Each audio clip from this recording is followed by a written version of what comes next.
Hello, I'm Damon Bailey from IELTS Whiz. In this video, we're going to look at the 3 different sections that make up the IELTS speaking test. We will look at what the examiner is listening for during the test, as well as the assessment criteria used to give you your score. We will also look at the format that the examiner will follow during the test and how each section is different. So let's look now at the IELTS speaking test. The IELTS speaking test is designed to be as close to a real-life situation as possible. So during the speaking test, you talk to a certified examiner.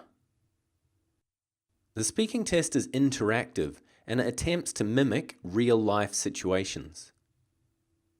A variety of different accents may be used and the test is recorded. The content of the IELTS speaking test is the same for both the IELTS academic and IELTS general training tests.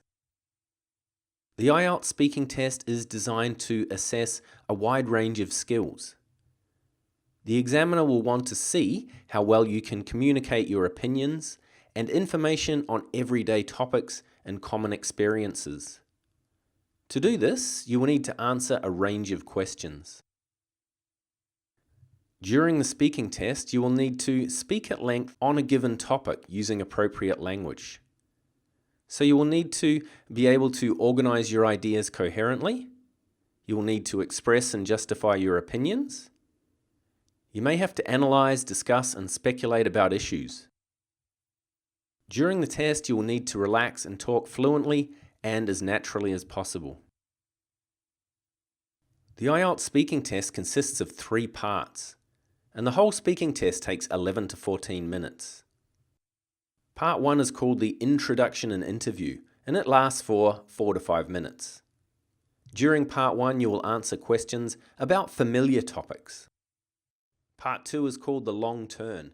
It lasts for 3 to 4 minutes, and you will speak at length on a given topic.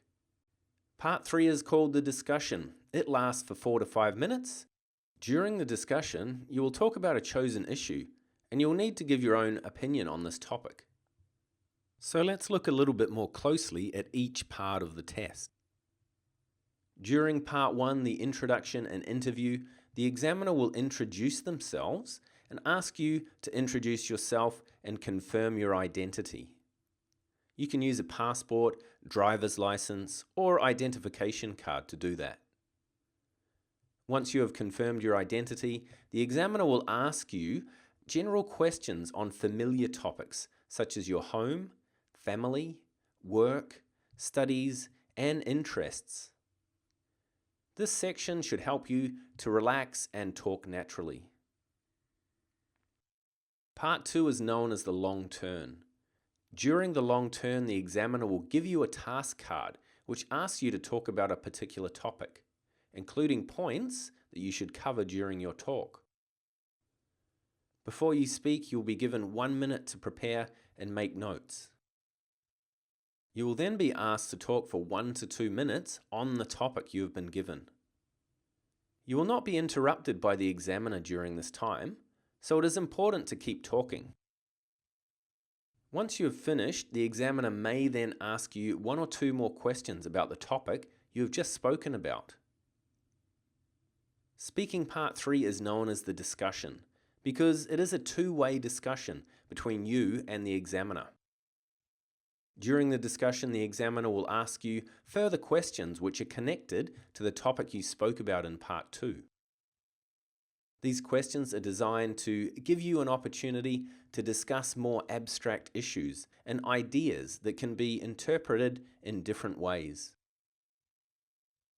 There are 4 criteria that are used to assess you during the speaking test: fluency and coherence, lexical resource, grammatical range and accuracy, and pronunciation. Scores are given in whole and half bands, for example, 5.0, 5.5, 6.0. Looking more closely at the assessment criteria, we can see that fluency is the ability to maintain a flow of language without unnatural hesitation. Can you talk continuously at a natural speed without long pauses or repetition of words or ideas? And do you use fillers like or hesitate when you're speaking? Coherence is the logical organization, development, and connection of ideas. Do you stay on topic when you are speaking? Are you able to express your ideas and opinions? When you speak, do things follow a logical order or progression? And are you easy to understand? Lexical resource is most commonly known as vocabulary, and this is looked at by the examiner. They look to see if you use a variety of different words, or do you often repeat words? And also, do you use uncommon or unusual words when you're speaking? Grammatical range and accuracy, or as we commonly call it, grammar, is very important. Are things like pronouns used correctly, such as he, him, his when referring to a male, or she or her when referring to a female? Do you use the correct tenses, past, present, or future? Do you create long sentences and use a variety of structures when you're speaking? And finally, pronunciation. Natural sounding speech and good pronunciation of words will help to achieve higher band scores. Using correct word stress, sentence stress, and intonation will help to make your speech clearer and easier to understand. So that's an overview of what to expect during the IELTS speaking test. I hope you found this information useful, and if you would like any further information, please feel free to check out our website at IELTSWhiz.com. I look forward to seeing you in upcoming videos.